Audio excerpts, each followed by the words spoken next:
Hello. Welcome to another edition of Ian Saturday Night. A little late because I had a busy day. I covered a movie. It Ends With Us. It was heavy on the melodrama, but good for codependency. A little like a Hallmark card. But, not all movies can be stunning. The most stunning movie I ever saw was probably Apocalypse Now. I like Psycho as well. But my head is spinning because I have so many movies in my head. Today was a busy day. No matter how busy my day goes, I'm always thinking about my dreams. I'm very interested in UFOs. Lately, I've been having dreams with UFO imagery in my dreams. So that must be at the forefront of my mind. The question of UFOs and extraterrestrials. Sometimes it all becomes overwhelming. The sheer number of images in my brain. I wonder if anybody else has that sensation. But I definitely felt it today.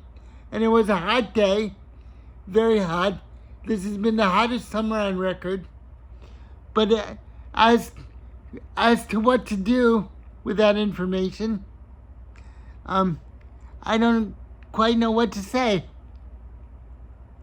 I know it's about 2:30 in the morning, and you'll have to excuse me.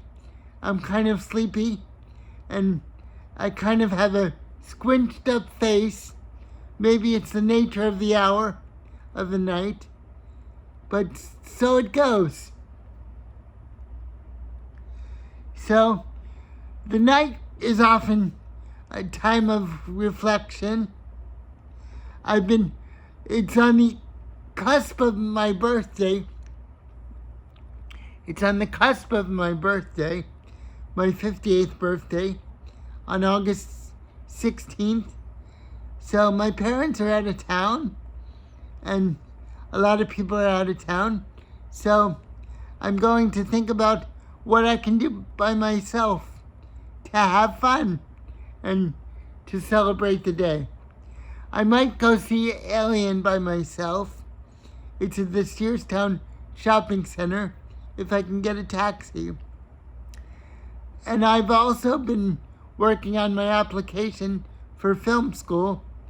That takes up a lot of my time, in addition to writing articles for my movie review column called Tropic Sprockets.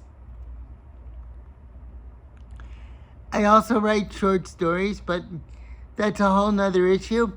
I'm very attracted to existential fiction and also Kafka, Italo Calvino, and J.G. Ballard. They're in the realm of surrealistic fiction. The surrealists, as I've said before, are very, I get very enthusiastic thinking about surrealism because it's an idea of breaking barriers and breaking taboos and coming up with new ways of thinking. Perhaps it's because I'm confined in my physical space that I've been magnetized by surrealism as a way of breaking through my own reality. This has been a tough year, dealing with a hiatus in my romantic relationship. I thought I was going to move to St. Augustine, but that hasn't happened yet, and it remains to be seen. I'm dealing with the possibility of not seeing my girlfriend again, but I don't want to say no or what's going to happen. I leave it up to the universe. because that's the situation that I'm faced with. I'm leaving it up to the universe. It's a very surrealistic relationship, and that's pretty much all I can say about it. I've said more about it in past episodes, but it's 3 a.m, and 3 a.m. is the witching hour. Very much the witching hour. So, you know what they say about 3 a.m? Ghosts appear and spirits rise, and all the animals of the night come alive. I believe in that very strongly. I believe in the paranormal, in a sense. I believe that everything has a basis in reality, even things that are known as supernatural, because we all create energy forces from the universe and our minds, because we're all about energy, and that's what we have to deal with. We're all energy forces. For instance, my hair is messy. I have some subscribers who've told me about my messy hair, but try as I might, my hair has a mind of its own, and I think that I'm surrounded very much by different energy forces. I might be talking gobbledygook here for those of you that are grounded in science and what can be proven. I can only say to you, I believe very much in the supernatural, but we don't have a language to describe the supernatural yet. I think in many ways we're unwilling to accept the supernatural, and we think too much about science. There's something to be said for that. We're all made of atoms and different energy forces, and that in no way discounts the supernatural just because we don't have a language to describe it. As I've said before, I believe in UFOs, and there's really no way to discount UFOs, and I've known people that have had sightings and encounters with UFOs. I mean, in my family members, one in particular. I will leave his name a mystery, but I very much believe in UFOs because the people that I've read about are very sane and rational human beings otherwise. Just because something can't be seen doesn't mean it doesn't exist.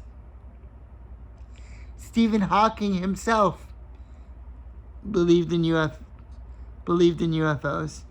Just because something can't be proven by science yet does not mean that it doesn't exist. It's always evolving, and there's been so many sightings that I think that something indeed is going on. I don't necessarily feel that extraterrestrials are here to do us harm, but we have to keep all our senses open. If they were to do us harm, I think we would be feeling the harmful effects already. There's no real evidence to support that they're doing us harm. I think they're collecting something of a sort, either information or something to help them. That's very possible. It's very possible that their planet is undergoing a great struggle and they need something from us. This is what I believe so far. But my mind is evolving. And you'll notice my voice is calmed down. I think I get excited at first, and then my voice calms down, which is good. I will say last night I had A couple nights ago, not last night, but a couple nights ago, I had an episode of dehydration. My blood pressure was very high, so I think that it was because of the dehydration. I can only hope. So, otherwise, I know I'm in pretty good health. I have asthma and cerebral palsy, but I have my own variables, and I keep them within parameters, and I keep everything in check. I know I should do physical therapy, but I find it boring and tedious, so I don't do it. Other than that, I'm trying to stay positive. I had a very hard year of events happened that I discussed at length, so I'm not going to elaborate on them this time. But it was a love experience, ongoing love adventure, you might say, and it had accents of the spiritual and supernatural, as love always does.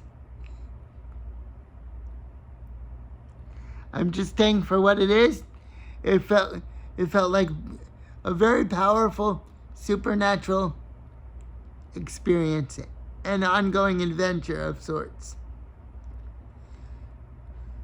But right now, I'm at hiatus, and so there you go.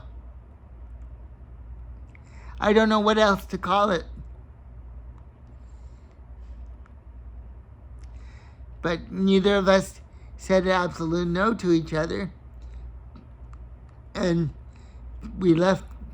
things were left kind of nebulous. I can only say that it will resume or not when we perhaps meet someday again. I don't want to sound hokey or Hollywoodish, but that's what most of the great romances have in common: the sense of mystery and the supernatural. Otherwise, I'm continuing on with my pursuits with film school, and the application process is very daunting. It's very daunting. I have to get my stories together, my photography. Maybe they need clips of short films. I'm gonna try to get everything together and see what happens. That's all I can do for new adventures. Okay, everyone. I wish you a good night, and thanks for tuning in. This has been Ian Brockway's Ian Saturday Night. I'll see you next week. Bye, everybody.